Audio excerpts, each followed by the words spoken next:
दोस्तों भले ही Japan country जाने के लिए हमारा बजट अलाउ ना करे, लेकिन हम सब अपनी कंट्री में बैठे बैठे जापान देश की खूबियां बखूबी देख सकते हैं। फिर चाहे वो जापानीज बुलेट ट्रेन के सुपर फीचर हो, चाहे फिर कुछ देर के लिए किराए पर मिलने वाली लड़कियां हो, या फिर वो हो स्कूली बच्चों को मिलने वाला यूनिक एजुकेशन, या फिर हो वो जापान के डर्टी रेस्टोरेंट सीक्रेट। इस वीडियो में आपको जापान के बारे में सब मिलेगा। बस आपसे रिक्वेस्ट है वीडियो को एंड तक देखना, क्योंकि एंड में जिस रेस्टोरेंट के अंदर हम आपको ले जाने वाले हैं उस रेस्टोरेंट में काम करने वाली लड़कियों की तो बात ही कुछ और है। तो दोस्तों सबसे पहले हम आपको बताते हैं जापान के अजीब कैफ़े के बारे में। दोस्तों जापान में आपको कई ऐसे कैफ़े देखने को मिल जाएंगे जहां सिर्फ लड़कियां ही अलाउ होती हैं, और इन कैफ़े में वही लड़कियां आती हैं जो सिंगल होती हैं। जी हाँ, दरअसल इन कैफ़े में लड़कियों के सामने एक टॉय को बिठा दिया जाता है, जिससे सिंगल लड़कियां उनके सामने बैठे टॉय से प्यारी प्यारी बातें करती है और अपने मन को हल्का करती है। और जिन लड़कियों के बॉयफ्रेंड्स नहीं होते उनको थोड़ी देर के लिए कंपनी मिल जाती है। वैसे दोस्तों ऐसा ही एक जुगाड़ जापान में लड़कों के लिए भी है। जापान के टोक्यो समेत कई रिहायशी शहरों में आपको कडल कैफ़े देखने को मिल जाएंगे, जहां लड़के जाके घंटों घंटों सुंदर लड़कियों के साथ बिता सकते हैं। लेकिन आपको बता दें, यहाँ आप वो नहीं कर सकते, वो अलाउ नहीं है। आप सिर्फ कडल कर सकते हो, और ऐसा करने के लिए आपको 1 घंटे के लिए 6000 जापानीज येन और 10 घंटों के लिए 50,000 जापानीज येन, यानी कि 1 घंटे के लिए 4000 भारतीय रुपीस और 10 घंटों के लिए 33,000 भारतीय रुपीस खर्चने पड़ते हैं। तो दोस्तों अब हम आपको दिखाते हैं जापान का एक और इनोवेटिव आइडिया। दोस्तों जापान में आपको कई ऑटोमेटेड स्टोर्स मिल जाएंगे, जहां आपको सामान खरीदने के लिए कोई सेल्समैन या फिर कोई असिस्टेंट नहीं मिलेगा।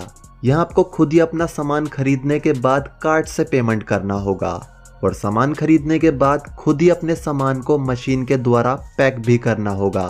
बस आपको कुछ बटन्स दबाने हैं और मशीन पॉली बैग में आपका सामान खुद पैक कर देगी। भैया जापान है तो ये भी पॉसिबल है। दोस्तों अब हम आपको लड़कियों की एक ऐसी चीज दिखाने वाले हैं जो सिर्फ जापान में ही हो सकती है। जी हाँ, स्मार्टफोन और स्मार्ट वॉच के बाद अब जापान की मार्केट्स में स्मार्ट ब्रा भी अवेलेबल है। इस ब्रा को जापान में ट्रू लव टेस्ट के नाम से जानते हैं, जिसके फीचर बहुत ही खास हैं। इस ब्रा को अगर कोई लड़की पहन ले तो इसे कोई नहीं खोल सकता सिवाय उस लड़की की फीलिंग्स के।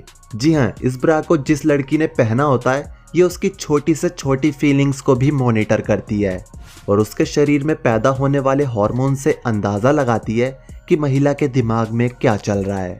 और एक लेवल पर पहुंचने के बाद ये ब्रा तब ऑटोमेटिकली खुल जाती है जब महिला अपने पार्टनर के साथ अपनी मर्जी से सेक्सुअल एक्टिविटीज़ के लिए तैयार होती है। तो दोस्तों है ना शानदार चीज़। नेक्स्ट दोस्तों, अभी तक आपने जापान की बुलेट ट्रेन के बारे में बहुत सुना होगा, लेकिन क्या कभी आपने ये जानने की कोशिश करी है कि जापान की बुलेट ट्रेन्स का दुनिया भर में इतना नाम क्यों है? दरअसल जापान की बुलेट ट्रेन्स में आपको कई छोटी छोटी सुविधाएं मिलती हैं जो इन ट्रेन्स को बहुत खास बनाती हैं। अब इनकी सीटों को ही देख लीजिए, कैसे ये इधर उधर होकर 2 in 1 काम करती हैं। इसके अलावा भी आप ये देखिए, ये ट्रेन बिल्डिंग्स के बीच से गुजर रही है और किसी को कोई परेशानी नहीं हो रही। दरअसल इन्हें बनाया ही ऐसे गया है जिससे किसी को कोई परेशानी ना हो। क्या बात है। दोस्तों अब हम आपको बताते हैं जापान देश में लगी कुछ वेंडिंग मशीन्स के बारे में। वैसे तो अपने भारत में भी आपको एक से बढ़कर एक वेंडिंग मशीन्स देखने को मिल जाएंगी, जिनमें से आप अपनी मनपसंद का कुछ भी खा सकते हो, बस आपके पास थोड़े से पैसे होने चाहिए। लेकिन जापान में आपको कुछ ऐसी वेंडिंग मशीन भी देखने को मिल जाएंगी जहां से आप डॉग्स को भी खरीद सकते हैं। पैसे मशीन में डालिए, आपको जोन सा भी डॉग पसंद हो उस बटन को दबाइए, नीचे मशीन के अंदर से डॉग निकल आएगा। दोस्तों ऐसे अनोखे काम तो जापान ही कर सकता है। फ्रेंड्स अब हम आपको जापान की एक और अच्छी चीज दिखाने वाले हैं। ये जापान का कैप्सूल होटल है। इसके अंदर सिर्फ एक इंसान के रहने की जगह होती है, लेकिन इसके अंदर कई ऐसी प्रो फैसिलिटीज होती हैं जो शायद इंडिया के कई 3 स्टार्स और 5 स्टार्स होटल्स में भी नहीं होती होंगी। इसके अंदर सबका अपना पर्सनल टॉयलेट होता है, और इसकी सबसे बड़ी खासियत है इसका प्राइस। इसका पर नाइट प्राइस 500 रुपए से 1000 रुपए के बीच में होता है। अब तो इसे कई देश अपने अपने यहाँ भी बनवाने लगे हैं।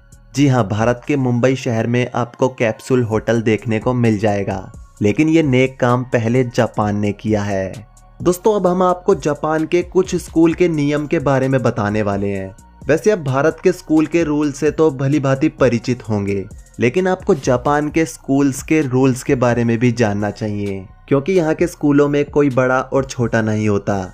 यहाँ के स्कूलों में पढ़ने वाले बच्चों को पढ़ाई लिखाई के अलावा भी कई चीजें सिखाई जाती है, चाहे वह अपनी क्लास की सफाई करना हो या क्लास के बाहर की सफाई करना हो। यहाँ तक कि स्कूल के टॉयलेट्स की सफाई भी स्कूल में पढ़ने वाले बच्चों को ही करनी पड़ती है, क्योंकि यहाँ के बच्चों को मेहनती और एक अच्छा इंसान बनने पर ज़्यादा जोर दिया जाता है।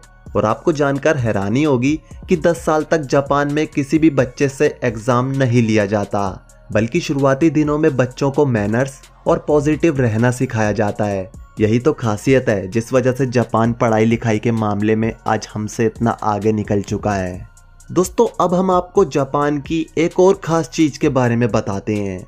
जहां पूरी दुनिया पार्किंग की समस्या से जूझ रही है, वहीं जापान के लोगों ने व्हीकल्स को पार्क करने का एक गजब का तरीका ढूंढ निकाला है।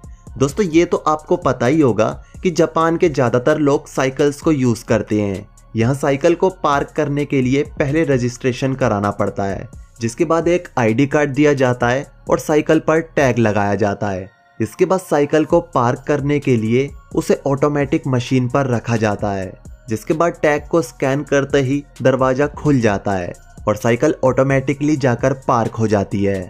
इसके बाद साइकिल को बाहर निकालने के लिए ID कार्ड को मशीन पर टच करना होता है, जिसके बाद मशीन डिटेक्ट कर लेती है कि कौन सी साइकिल आपकी है और 1 मिनट के अंदर ही आपकी साइकिल आपके पास आ जाती है। दोस्तों है ना ये एक बेहतरीन तरीका।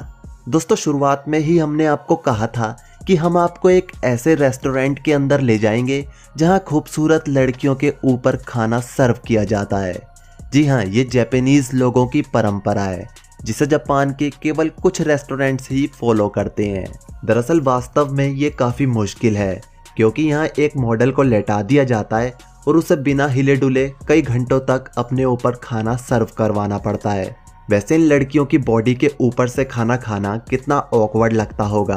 दोस्तों आपको बताना चाहेंगे, जैसे लड़कियां लेटी रहती हैं ऐसे ही कुछ लड़के भी लेटे रहते हैं, जिनके ऊपर से लड़कियां खाना खाती हैं। अब दोस्तों जापान है तो ये भी पॉसिबल है। दोस्तों ये सब चीज़ें तो आपने सुन ली, जो सुनने में आपको काफ़ी अच्छी लगी, लेकिन इतनी ऐश करने के लिए कैश भी चाहिए होता है। लेकिन हमने आपको जापान की कई चीज़ों की ऐश घर बैठे बैठे मुफ्त में करवा दी, तो इसके लिए एक लाइक तो बनता है यार। और ऐसी अमेजिंग वीडियो सबसे पहले देखने के लिए फैक्टर्ड फैक्ट्स को सब्सक्राइब करके साथ वाले बेल आइकॉन पर क्लिक करके ऑल पर जरूर क्लिक करना। और इस वीडियो को अपने दोस्तों में शेयर करना मत भूलना, क्योंकि बाकी लोगों को भी पता चलना चाहिए कि जापान में क्या क्या होता है।